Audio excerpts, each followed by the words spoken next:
며느리가 처음 우리 집 문을 열고 들어오던 날을 나는 아직도 정확히 기억합니다. 현관 앞에서 민수는 몇 번이나 헛기침을 했고 그 옆에 서 있던 여자는 어색하게 웃으며 두 손을 가지런히 모았습니다. 눈치를 살피는 모습이 아니라 잘 보이고 싶다는 긴장 같은 것이 느껴졌습니다. 어머님 처음 뵙겠습니다. 말투는 또박또박했고 목소리는 낮았습니다. 나는 그때 속으로 생각했습니다. 아, 예의는 있구나. 식탁에는 아침부터 준비한 음식이 이미 놓여 있었습니다. 김치찌개, 계란말이, 제육볶음. 특별한 날도 아닌데 괜히 더 손이 갔습니다. 며느리는 앉자마자 김치부터 집어들었습니다. 그 모습이 괜히 마음에 들었습니다. 요즘 젊은 애들은 김치부터 안 먹는다던데 싶어서였습니다. 한 입 먹더니 며느리가 바로 말했습니다. 어머님 김치 진짜 맛있어요. 억지로 하는 말이 아니라는 게 느껴졌습니다. 두 번째 젓가락을 바로 가져가는 걸 보고 나는 마음이 놓였습니다. 어릴 때부터 김치 좋아했니? 네. 근데 이런 김치는 처음이에요. 시중 김치랑은 완전 달라요. 그 말에 괜히 웃음이 났습니다. 김치를 알아주니 사람이 예뻐 보였습니다. 민수도 옆에서 엄마 김치가 제일이지 하고 거들었습니다. 그날 나는 이 아이를 며느리로 받아도 되겠다고 마음먹었습니다. 엄격한 시어머니 말고 뒤에서 도와주는 어른이 되겠다고 다짐했습니다. 결혼하고 나서 나는 한 발 물러났습니다. 괜히 전화도 자주 안 했고 찾아가지도 않았습니다. 요즘 애들 시댁에서 숨 막히면 결혼 생활 힘들어진다는 말을 많이 들었기 때문입니다. 김장철이 와도 며느리를 부르지 않았습니다. 주변에서는 다들 말했습니다. 며느리도 사람인데 좀 부려. 너무 잘해주면 나중엔 당연한 줄 안다. 그래도 나는 고집을 부렸습니다. 내가 겪은 시집살이를 며느리에게는 물려주고 싶지 않았습니다. 민수야, 주말에 와서 김치 좀 가져가라. 그렇게 말하면 민수가 대신 왔고 나는 김치통을 꽉 채워 들려보냈습니다. 처음엔 며느리에게서 문자가 왔습니다. 어머님 김치 잘 먹고 있어요. 진짜 너무 맛있어요. 그래서 나는 더 했습니다. 김치만 보내기 뭐해서 나물도 무쳤고 멸치볶음도 만들었습니다. 민수가 좋아한다는 소리만 들어도 손이 바빠졌습니다. 그런데 어느 순간부터 말이 달라졌습니다. 어머님 이번엔 김치 냉장고가 좀 꽉 차서요. 요즘엔 안 먹는 반찬도 많더라고요. 시간 지나서 받아갈게요. 말은 공손했지만 어딘가 미묘하게 선을 긋는 느낌이 들었습니다. 그래도 나는 애써 넘겼습니다. 요즘은 다 그렇게 사는 거겠지 하고 스스로를 설득했습니다. 민수도 늘 같은 말이었습니다. 엄마, 괜히 예민해하지 마. 요즘 다 그래. 그 말을 믿었습니다. 아니, 믿고 싶었습니다. 어느 날 며느리에게서 전화가 왔습니다. 목소리가 평소보다 경쾌했습니다. 어머님 혹시 이번 김치는 직접 가져다 주실 수 있을까요? 집에 좀 정리도 할 게 있어서요. 잠깐 이상하다는 생각이 들었지만 나는 바로 대답했습니다. 그래, 내가 들고 갈게.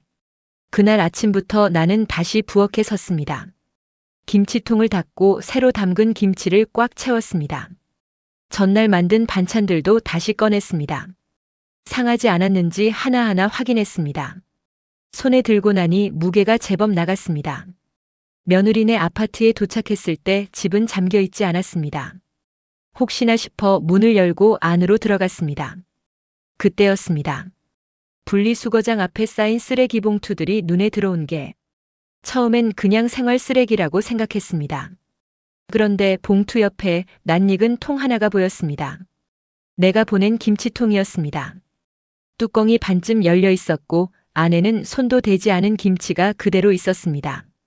나는 쓰레기 봉투 앞에 서서 한동안 아무 말도 하지 못했습니다. 손에 든 김치통이 점점 무겁게 느껴졌고 팔에 힘이 빠지면서 바닥에 내려놓았습니다. 머릿속에서는 수십 가지 말이 오갔지만 막상 입에서는 아무 소리도 나오지 않았습니다. 며느리는 그런 나를 힐끔 보다가 오히려 더 편한 표정으로 말했습니다. 어머님 원래 음식이란 게 입에 안 맞으면 어쩔 수 없는 거잖아요. 그 말투가 너무 자연스러워서 나는 잠시 내 귀를 의심했습니다. 미안해서 얼버무리는 것도 아니고 죄송하다는 말도 아니었습니다. 마치 버릴 수도 있는 물건에 대해 설명하듯 말하고 있었습니다. 입에 안 맞으면 말을 했어야지. 내가 겨우 말을 꺼냈습니다. 김치든 반찬이든 안 먹는다고 말 한마디를 하면 되잖아. 며느리는 어깨를 으쓱하듯 움직이며 대답했습니다. 어머님이 워낙 자주 보내시니까요. 매번 말씀드리기도 그렇고요. 그 순간 가슴 속에서 뭔가 툭 끊어졌습니다. 자주 보내서 부담이었던 정성. 말하기 귀찮아서 버린 음식. 나는 뒤에서 서 있는 민수를 돌아봤습니다. 너는 이거 보면서 아무 말도 안 했어? 민수는 잠시 입술을 깨물더니 낮은 목소리로 말했습니다. 엄마, 솔직히 말하면 그렇게까지 큰일은 아니잖아. 그 말이 끝이었습니다. 내 아들은 내가 밤새 손을 담그고 담근 김치가 쓰레기 봉투에 들어가는 걸 큰일이 아니라고 정리했습니다. 그날 나는 아무 말 없이 집을 나왔습니다. 엘리베이터 안에서 거울을 보는데 얼굴이 낯설었습니다. 분노인지 수치심인지 아니면 허탈함인지 구분이 되지 않았습니다. 집에 돌아와도 나는 바로 말을 꺼내지 못했습니다.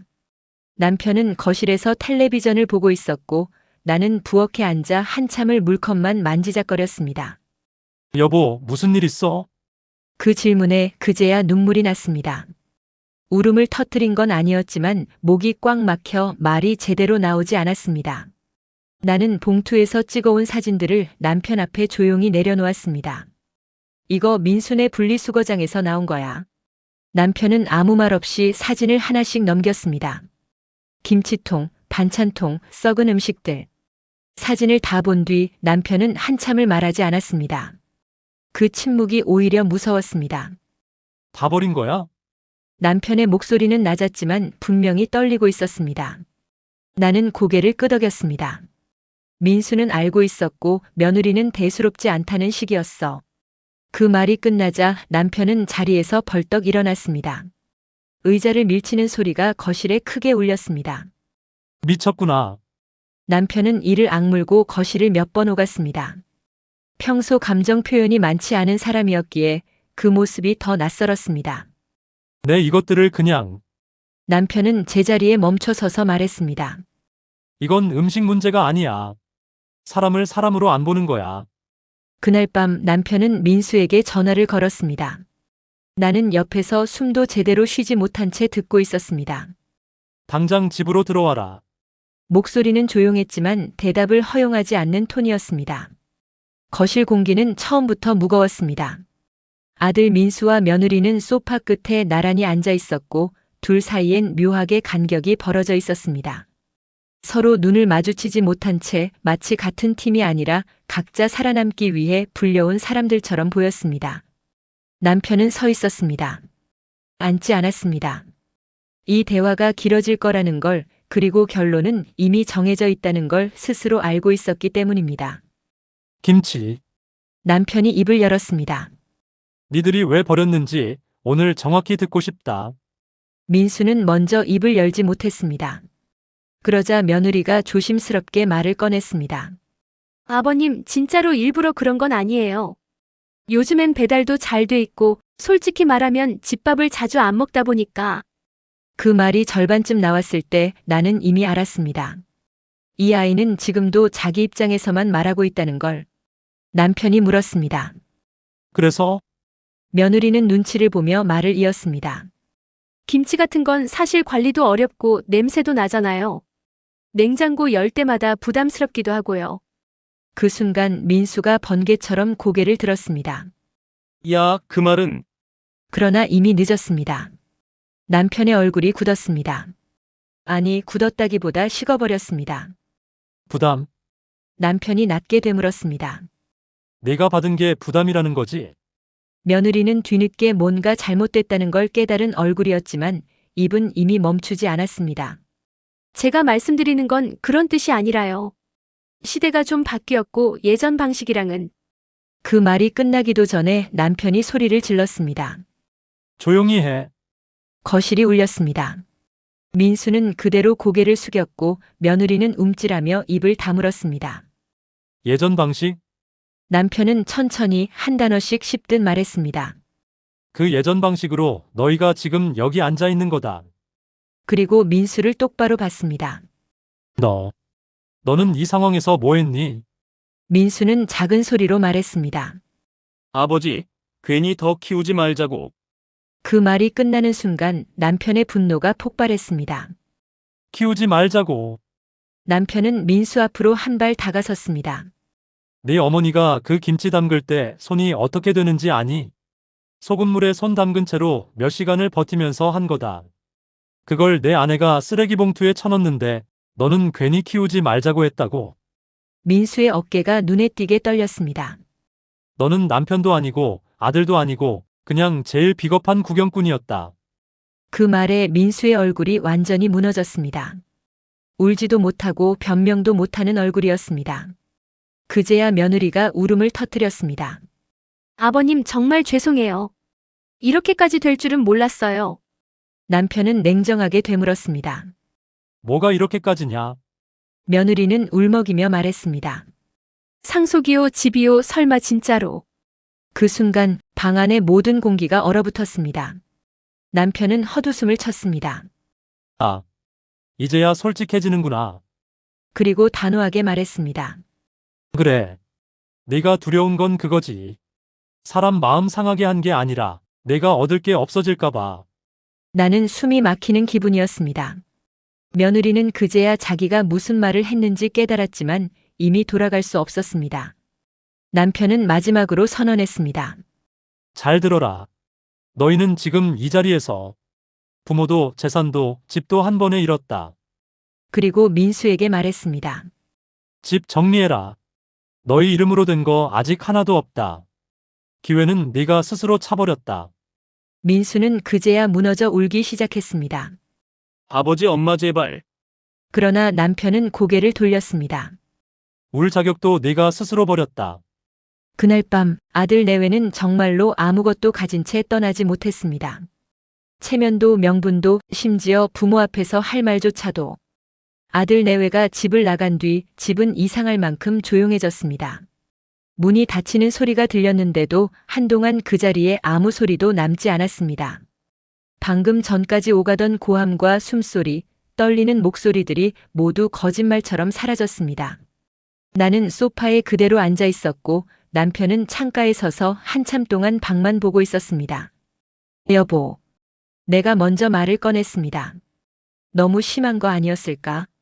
남편은 한참 뒤에야 고개를 돌렸습니다. 분노는 가라앉았지만 얼굴은 여전히 굳어 있었습니다. 심한 거 아니다. 단호한 목소리였습니다. 이건 벌이 아니라 결과야. 지들이 선택한. 그 말에 나는 더 이상 아무 말도 하지 못했습니다. 가슴 한편이 쑤셨지만 그보다 더 깊은 곳에서는 묘하게 정리가 된 느낌이 들었습니다. 적어도 우리 부부는 더 이상 아무 말도 못하고 당하는 사람은 아니었습니다.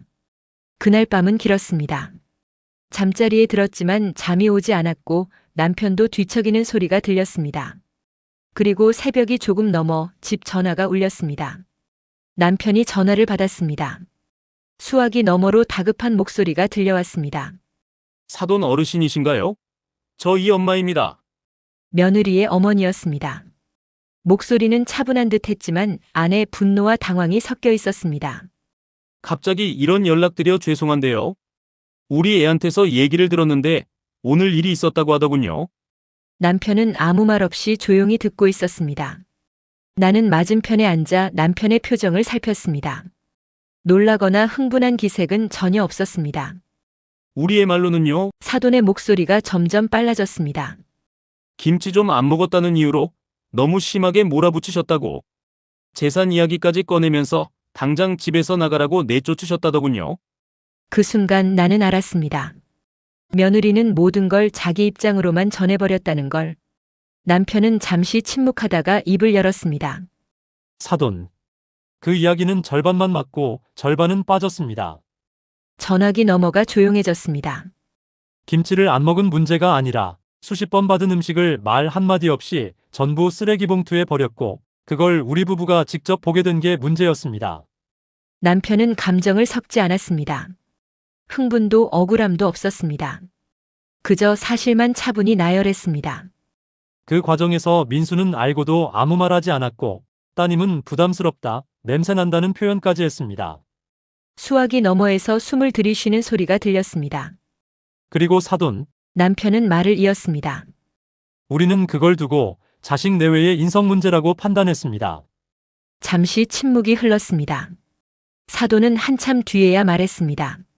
그렇다 해도 상속 이야기까지 꺼내실 줄은. 남편의 목소리는 여전히 낮았습니다. 상속은 권리가 아닙니다. 부모가 맡긴 인생의 결실입니다. 사람을 그렇게 대하는 걸 보고도 넘길 수는 없었습니다. 더 이상 할 말이 없다는 듯 남편은 짧게 덧붙였습니다. 우리는 감정적으로 결정하지 않았습니다. 충분히 보고 충분히 들었고 그에 맞는 선택을 했을 뿐입니다. 전화기 너머에서는 더 이상 설득이 나오지 않았습니다. 알겠습니다.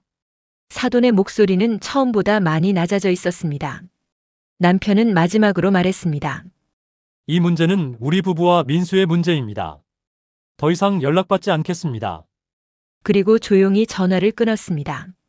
전화가 끊긴 뒤 집안은 다시 고요해졌습니다. 나는 남편을 바라보다 조용히 물었습니다. 후회 안 해? 남편은 잠시 생각하다 대답했습니다. 후회하면 그게 더 비겁한 거야. 그 말이 이상하게 마음에 남았습니다. 사람은 때로 잃고 나서야 배웁니다. 아들 내외는 그 대가를 한꺼번에 치른 것이고 우리 부부는 더 늦기 전에 선을 그은 것입니다. 며칠 뒤 민수에게서 메시지가 왔습니다. 엄마, 아버지 한 번만 다시 얘기하면 안 될까? 나는 바로 답하지 않았습니다. 남편도 아무 말하지 않았습니다. 그날 오후 나는 김치를 조금 담가 이웃집에 나눠주었습니다. 받아든 사람들이 말했습니다. 어머님 김치는 진짜 다르네요. 정성이 느껴져요. 나는 웃으며 고개를 끄덕였습니다. 그 말 하나면 충분했습니다. 사람을 가려주는 건 혈연이 아니라 태도라는 것, 그걸 늦게라도 알게 된 게 다행이라고 생각했습니다. 나는 더 이상 정성을 쓰레기처럼 버리는 사람에게 내 노후를 맡기지 않기로 했습니다. 피로 이어졌다고 다 가족은 아니고 가족이라고 해서 다 내 편은 아니었습니다. 나는 아들을 버린 게 아닙니다. 나 자신을 지킨 것뿐입니다. 부모의 정성은 당연한 게 아닙니다. 그걸 쓰레기 봉투에 넣는 순간 관계도 함께 버린 겁니다. 나는 이제 함부로 주지 않고 아무에게나 기대지도 않습니다. 그게 내가 선택한 노후입니다. 여러분이라면 어떻게 하셨겠습니까? 정성을 버리는 자식에게 끝까지 부모여야 했을까요? 아니면 한 번쯤은 이렇게 말해야 했을까요? 이제 그만이다.